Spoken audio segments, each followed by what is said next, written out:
Okay, thanks everybody for joining us, and appreciate you being here with us today. Unfortunately, we are going to have to reschedule this call because the fighters have not shown up. Okay, April Fools. Just throw it out there.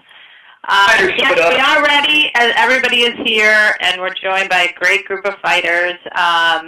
It is part of the moment, the undercard of the moment, Mayweather versus Maidana, Khan versus Collazo. And today we're talking about Adrien Broner versus Carlos Molina, and also J. Leon Love versus Marco Antonio Periban.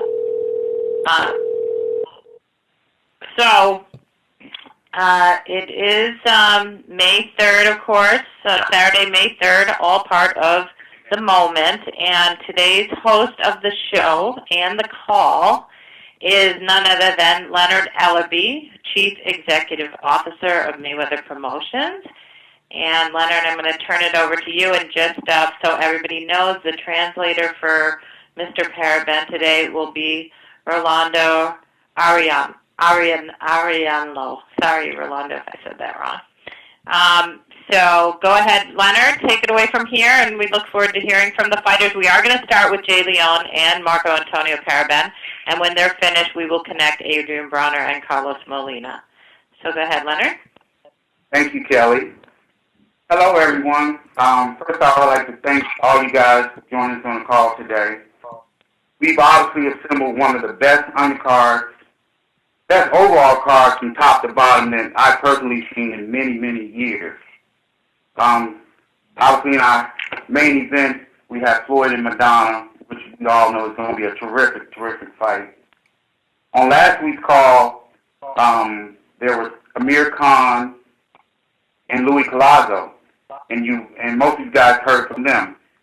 In my opinion, that's a 50-50 fight. I mean, we have two terrific fighters, and both of them both have a lot of experience, and that is going to be a great, great fight.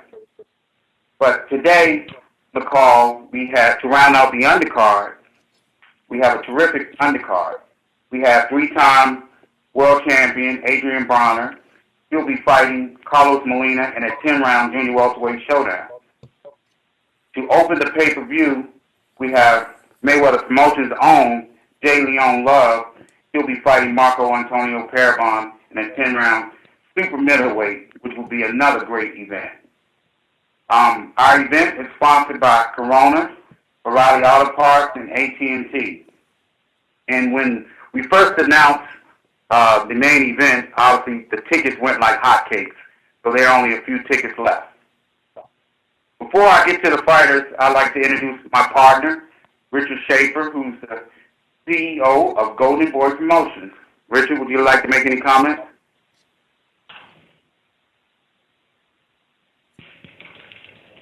Next, I'd like to acknowledge none other than Showtime Sports and Event Programming Executive Vice President and General Manager, Stephen Espinosa. Thank you, Leonard. Just a couple of quick notes. As you correctly point out, this is, in our opinion, and I believe objectively, the biggest event on the boxing calendar. Floyd Mayweather Promotions, and Showtime have committed to putting on the best events and the biggest events in boxing on a regular basis. And this event is no exception. A stacked undercard, meaningful fights, great value for the money for fans. And I think when we look at a very busy pay-per-view calendar this spring and early summer, I don't think anyone can say that our event does not stand out among all of those events as having both the highest profile main event and the highest profile, most meaningful undercard lineup that there is. With that, I will give it back to you, Leonard, so we can move on to the fighters. Sure. Thanks, Stephen. Next up, I would like to introduce Marco Antonio Periban, who's 20 with one loss and one draw with 13 KOs out of Mexico City, Mexico. He's a terrific fighter. He's one of the top Mexican contenders.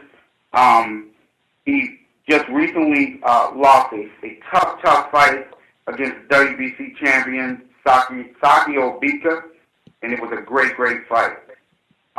Marco he knows he's in a very tough fight with Jay Leon, and a win over him puts him right back in the picture to fight for a world title. So, Marco? Let me kind of translate for you there, Leonard. This is Rolando Ariano. Marco, te están introduciendo como uno de los grandes campeones de la división de 168, ¿verdad? Que tienes una gran pelea enfrente de ti y que tú sabes que ganando esta pelea te pone otra vez en la división o en la corrida para ser campeón otra vez contra Sakio Bika, y quieren saber tus opiniones y cómo piensas de esta pelea. Basically, I said the same thing you did. I just kind of paraphrased a little bit. Rolando, just tone it down just a little bit. It was pretty loud, but thank you for that. Okay. Now got it. if he can make a comment. I just did. Ándale, Marco. Ok, muchas gracias, Rolando. Pues, primero que nada, quiero agradecerle mucho a Mayweather Promotions, a Golden Boot Promotions y a Showtime por darme la oportunidad, ¿verdad? Que es una pelea... Ok, para ahí. Espera un segundo. Marco, he says at the outset he wants to thank Mayweather Promotions, Golden Boy Promotions, and Showtime for giving him this grand opportunity on this world stage. Ándale. Como 3-4 palabras, entonces yo repito. Sí, es una pelea muy fuerte, yo lo sé, pero vamos a hacer todo el trabajo, vamos a hacer una gran preparación para salir con la mano en alto. He says he clearly understands that this is a very difficult fight for him, but he's going to train as hard as he possibly can, enter the ring well prepared, so that the victory results in his hands. Yo sé que esa pelea es un paso muy importante para estar nuevamente ya peleando el título del mundo contra Sakio Bika otra vez. And he clearly understands that Mr. Love is in the way of him, capturing his dream of fighting for the World Championship. And I kind of want to add a little bit with respect to the World Championship to Marco Antonio Periban. It's very important for him to become world champion, because by doing so, he will be the first Mexican in the history at 168 pounds to ever hold a championship for the WBC. Entonces es una pelea en la que yo no puedo desaprovechar la oportunidad y no puedo no puedo dar ningún chance a que J-Love me gane. Entonces no tiene ninguna oportunidad. Vamos con todo, yo voy con todo a hacer mi trabajo y vamos a ganar. He goes, it's a fight that he must take the absolute, how can I say this, the absolute opportunity to be successful in, and he can't let Mr. Love beat him, because basically it derails his opportunity, number one, to make to become world champion, and number two, to make history for Mexico. Sí, pues más que nada es eso.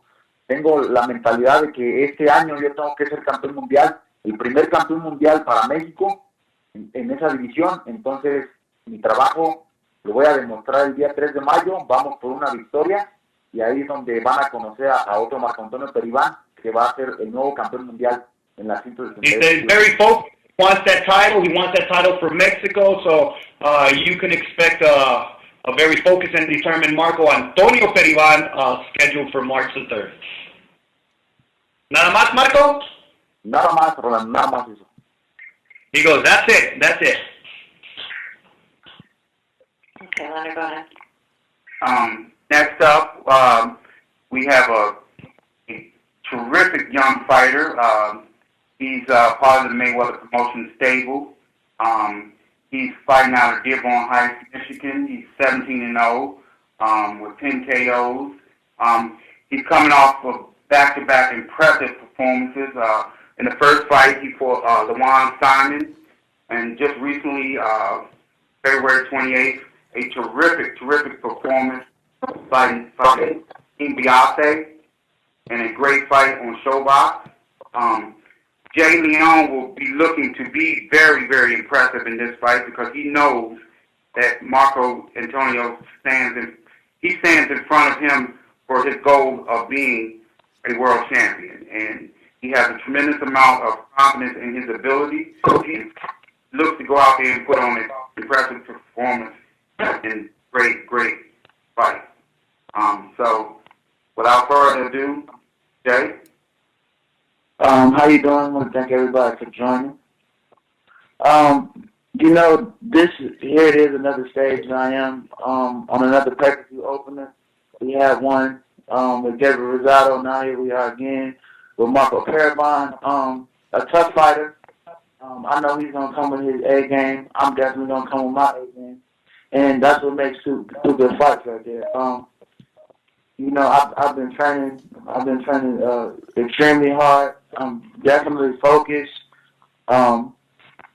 It's really, you know, it really comes down to May 3rd, what we do. You know what I mean? I'm gonna put my heart, determination, you know, into this fight. You know, I know that Marco Antonio Periban is a very tough fighter, very skilled, and he has a lot to prove. And you know, he has the experience of fighting for a world title. So, you know, much respect to him. His talent is respected, but we definitely gonna come in there and give it our all and make sure we come out victorious. I know that he's, you know, trying to make history for his country. I'm trying to make history for me and my family, and you know, and do what I have to do to win this fight. So it's definitely going to be a good one, and I appreciate everybody for joining and listening. Okay. All right, great. So now we have the other fighters on the line.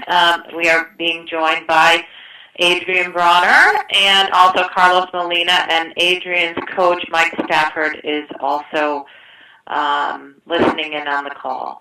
So I'm going to turn it back over to Leonard to make the introductions for this portion of the call. Leonard?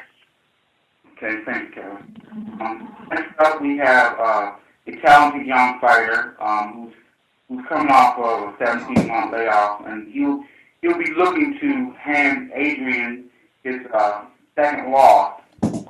Has a big following in Southern California. He has a record of 17 wins with 1 loss and 1 draw with 7 KOs. Coming to you out of Norwalk, California, none other than Carlos Molina. Carlos? All right, thank you, guys. Carlos, you want to make a brief comment about training and everything, and then we'll move on. Norwalk. Yeah. You know, we're working hard for this fight. You know, we're very humbled to get this opportunity to fight in the, you know, in a big fight in the Mayweather undercard against Adrien Broner. So you know, we're excited, and you know, we'll be ready come May 3rd. Okay, thank you. Go ahead, Leonard, with Adrien. Next up, one of the most talented and most talked about fighters in boxing today. Very, very gifted fighter. He's a 3-time world champion. He won his first title in November 2011 at 130 pounds. He next came off a tremendous knockout in 2012 against Antonio DeMarco. In 2013, well, he did something that was very, very impressive. He moved from 135 to 147 pounds, and he fought in a tremendous fight against Paulie Malignaggi, with winning his 3rd world championship, only to join Roberto Duran, Roy Jones, and Robert Guerrero, the only fighters to win a championship in their first fight after jumping up a weight class. Just last December, he had a minor setback, only to make a major comeback in his loss to Marcos Maidana, and he'll be looking to come out on May 3rd to be very, very impressive, to show the world why that he's one of the best fighters in the world today. Next up, Adrien "The Problem" Broner. What's happening, everybody? You already know me. I ain't doing nothing. I'm sitting back waiting on y'all to call so I can go get this work in the gym. I'm happy Carlos Molina, he took this fight, but you know, he might be looking to give me another L, but that's every fighter coming to the ring. I hope he don't come to lose, but he's going to lose. You know, and you know, at the end of the day, you know, everybody's looking for Adrien Broner to be this new humble guy. Well, if you're looking for Adrien Broner to be this new humble guy, you won't get it. I'm still the same, fresh, fly, flashy, young, rich, and famous, young man, and I respect every fighter, and I'm ready to fight. Okay, thank you, Adrien. Okay, operator, let's open it up for the questions and get started. All right, if you'd like to ask a question, that is *1 on your telephone keypad. Then we'll go ahead and take our first question in the queue. This is coming from Dan Raphael from ESPN. Thank you very much. Hello, Adrien. What's going on, Dan? You ain't call me in a minute. Good to talk to you today. Adrien, I heard your comment that you just made that, you're still going to be the same guy, that, you're still outspoken and all that kind of stuff, and that's cool. My question for you, though, is did you have, in the wake of the fight with what happened with Maidana, any sense of humility after what happened? Dan, no disrespect to you or your question. Okay. But I'm not here to talk about my past fight. I'm here to talk about the fight I'm going to have May 3rd. So I will take all questions about the fight happening May 3rd. Well, then I'll ask you this way then. How do you feel about the fact that basically because you did lose that fight in December, that your next fight is on the guy who beat you on his undercard? Hey, at the end of the day, I'm still getting a hell of a check. So I don't care if it's on the undercard, on the overcard, on the side card, as long as it's on the undercard. Thank you, Adrien. How familiar are you with Molina? I mean, he's been, a pretty good fighter for his career. He was a good amateur. He did have a loss to Amir Khan. What's your take on your opponent? He's a hell of a fighter. Like I said, I don't disrespect no boxing, man. It takes a lot to get inside that square circle. And I don't take any boxing lightly. And, I just want to be on this A game May 3rd. Thank you, Adrien. Mike, are you there? Yes. Hey, Dan, how you doing? I'm doing very good. I'd like to ask you, your job now is to, I'm not going to say rebuild Adrien. I mean, he's still obviously a top-level fighter despite the loss that occurred. But what do you as a trainer have to sort of impart on Adrien going forward in your training camps to make sure what happened in December does not happen in the future? Well, as you know, we in Washington, D.C., where Adrien first started training as a pro. So psychologically, we kind of went back up here to get down to our roots and see why we're here and whatever made steps that we started to come from. That's what we want to start it back again. We want to take the same steps. He's still, to my eyes, a 3-time world champion and a champion of the world. So, that's what we want to be. So that's why we coming back here and doing the things that we used to do, and that we always will do. Nothing's changed. Nothing's changed, man. Just, we're more hungry now. Where in Washington are you guys training at? Like, We're training at the at Barry Hunterston. Oh, okay, I got you. At the Peterson, yeah. Yep. Mm-hmm. I know exactly where that's at. All right, thank you guys for that. I have a question also for Carlos. Carlos, are you there?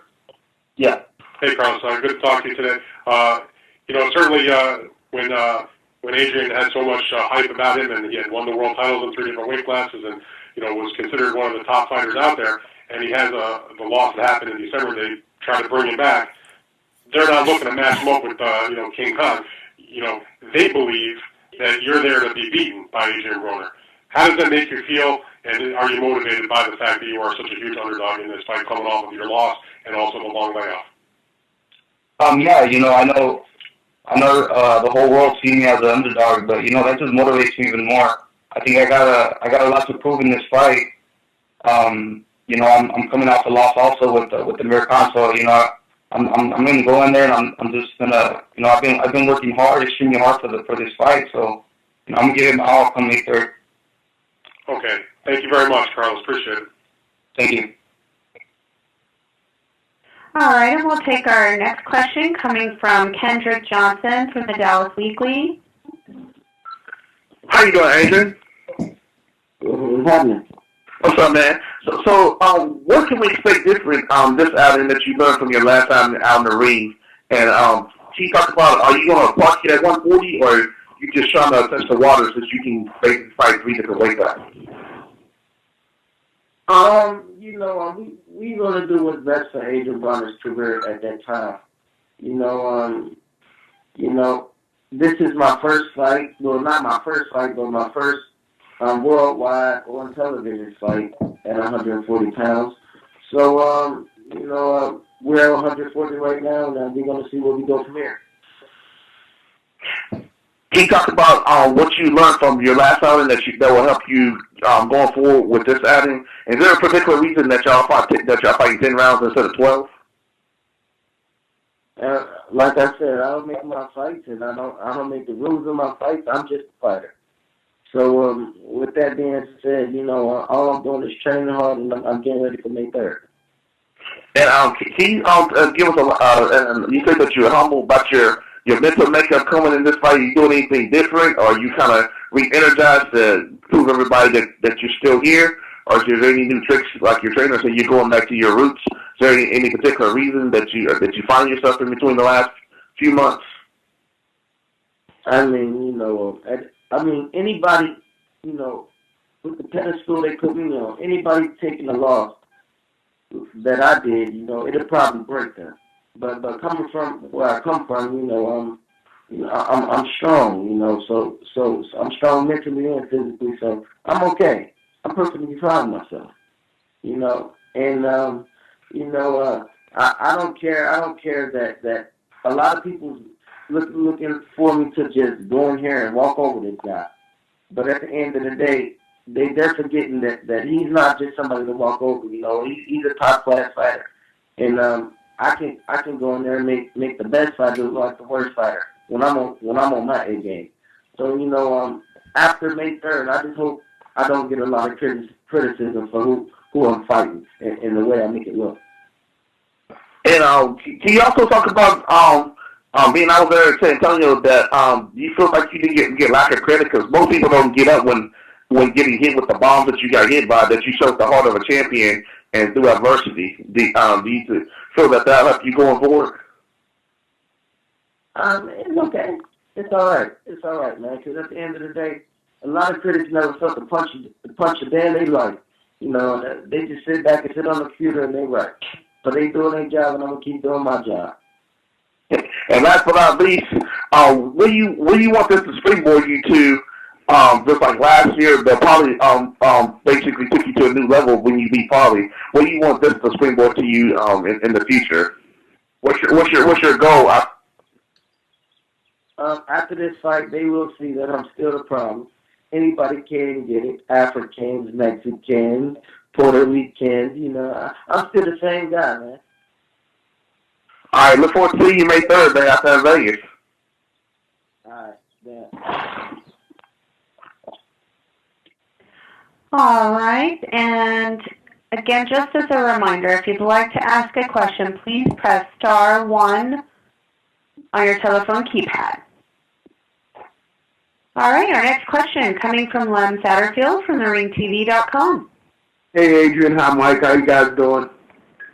Hey, man. What's up, man? Hey, Adrien. As Mike mentioned, I think this may be lost on a lot of your critics, but the public, is that you are a 3-time champion, and you did that, by the time you were 23. I mean, Juan Manuel Marquez is looking for, he just did that 2 years ago, and he's almost 41 years old, and he's an all-time great in Mexico. Is it important to you to be a 4-time champion by going to this weight class? Is that something that you aspire to?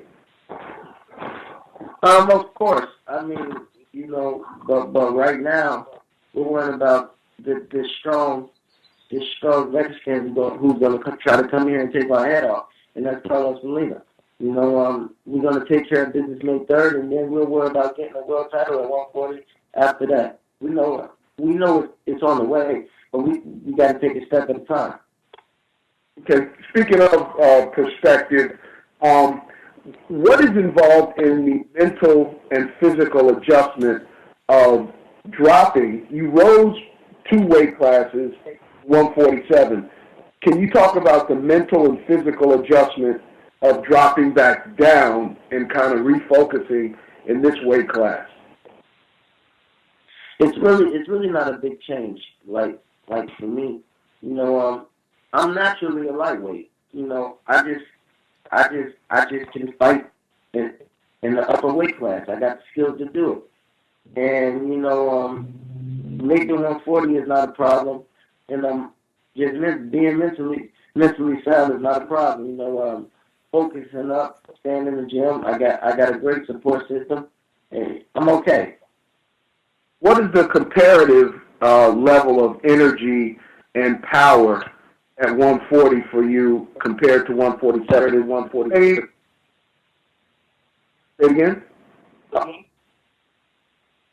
You said, I'm saying, is there, in terms of power and energy, what is the comparative relationship between you at 140 and you at 147? Is it better at 140? Is it the same? What? I can hit regardless. It doesn't matter what weight I fight. I can still hit. I will showcase my talents and my speed and my power in the third. And I'll let you guys decide. All right, and the same question for Mike. Mike, you there? Yeah, I'm here now. Yeah, well, what do you see when, in the comparative relationship between his energy at 140, 147, and what, in your estimation, what was, involved in the adjustment there, because, he went from 147 to 140 as opposed to jumping 2 weight classes? Well, naturally, people say it's a big jump, which it is, but, he's a talented kid, so, he did it with talent. He beat Paulie, and I'm pretty sure Paulie felt some of his power, and I'm pretty sure Maidana did. That was a grueling fight. Maidana didn't go home. He was happy, but inside he felt some of Adrien power too. It was just a couple of punches away. Adrien could have took him out too. So but that's another story. But actually, like Adrien said, he's a natural lightweight, and he can make 35, 40, or 47. But we elected, to do some things at 40 that nobody else has done. We think we can get a title at 140, and and maybe at 35 again, and come back up to 47. It varies. All the other fighters did it, and it's not. It seems like it's a big deal when Adrien do anything, but he's doing everything what everybody else did. Roy Jones, Bernard Hopkins, all them guys went up and down, and and they got titles, and even Tommy Hearns, all of them, So it seems to be, I guess they, he's an outspoken kid, so whatever he do, everything is noticeable. But he's just doing what every fighter in the past done, So it's nothing different, man. We just want to, showcase that, we're going to give a good fight, give the world a good fight, and we're just happy that Floyd asked us to be on his card. Out of respect for Floyd, we appreciate it. Adrien could have we could have took this fight to Cincinnati. We could have took this fight to Atlanta, but Adrien's team and his management team, decided, we all decided, we'll fight, and give people, it's like another treat to the world, and why not fight with Floyd, so, we all doing each other's favor, want to have some fun, man. That's the main thing. But my other guys made second. Okay? Go ahead. I'm sorry, Mike. I have one more question for you, Mike. When he was fighting, say, Daniel Ponce-de-Leon, and he had that tough time with him, did you envision him being where he is now, a 3-time champion, and then also jumping forward a little bit, pretending he's not on the phone listening to you? What do you see? What level of greatness? How many titles? How many weight classes do you see him, doing well in? He can do. Adrien's going to do well in any weight class that he comes to. If he keeps let him know that that Adrien only one can beat Adrien is Adrien. then that's what he's going to, that's what he's going to accomplish. Only one can beat Adrien Broner is Adrien Broner. And he said that plenty enough time, and right now, he's focused and he's, and he's ready to show the world, that, he is one of the top fighters in America today. Thanks a lot. See you guys on May 3rd. Okay. All right. Again, it's just another reminder for you. If you'd like to ask a question, please press star 1 on your telephone keypad, and that will place you in the question queue. We're going to go ahead and go with our next question. This is coming from Sean Crows from the Boxing Insider. Hi, guys. This first question is for Adrien. Adrien, how are you? What's going on? Nothing much. Listen, I've got to ask you up front. You're controversial. So are we talking to the real Adrien Broner right now, or are you trying to play the villain to generate interest? Because a lot of fighters have done that over the years to great effect.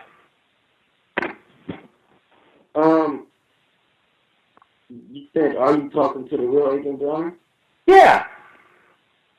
In other words, is this an image you're creating for the media to generate interest, saying that, oh, you're not humble, or, that, You're going to listen, Boxing from Insider? Listen, you're talking to Adrien Broner's twin, Adrien Broner. Okay, sounds good. Mind if I ask you another question? You can ask whatever, you can ask any question you want.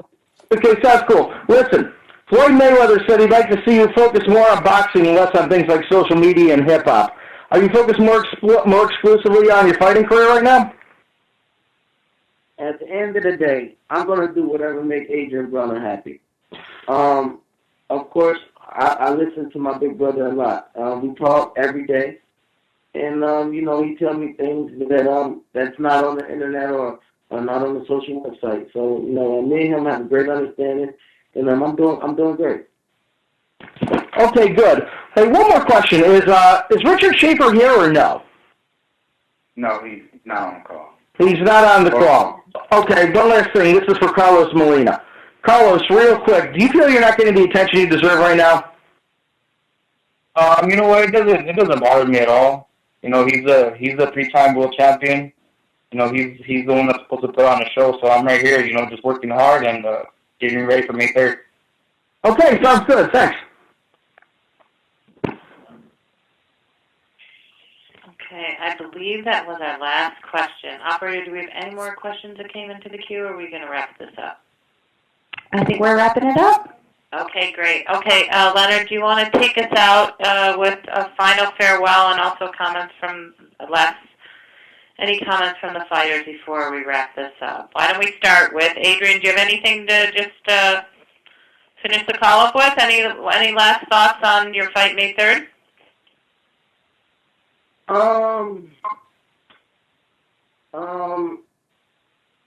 May 3rd? You said the fight is May 3rd? Well, I'm really not here to talk trash, because he don't talk trash. So I can't talk trash to nobody that don't talk trash to me. Like I said before, I just want him to be on his A game, man, because this is not only just a fight for me. This is one of the biggest fights in the world. Because literally, they're looking at me to take over the game after my big brother is done with boxing. And coming off a loss, they want to see what I come back and do. And they can't wait to see me on TV again. So, I know it's a lot of people that dislike the things that I do, but it's a lot of people that love the things that I do, and they want to see Adrien Broner back on top. And I will not disappoint nobody who loves to see me. No, I will not disappoint anybody who loves to see me lose or who loves to see me win. Because at the end of the day, I'm going to put on the show. Okay, great. Carlos, last comments by you? I'm just going to continue to work hard and, give you guys a great show come May 3rd. I know what's on the line. I'm fighting, a world-class fighter, Adrien Broner. So, I'm giving my all.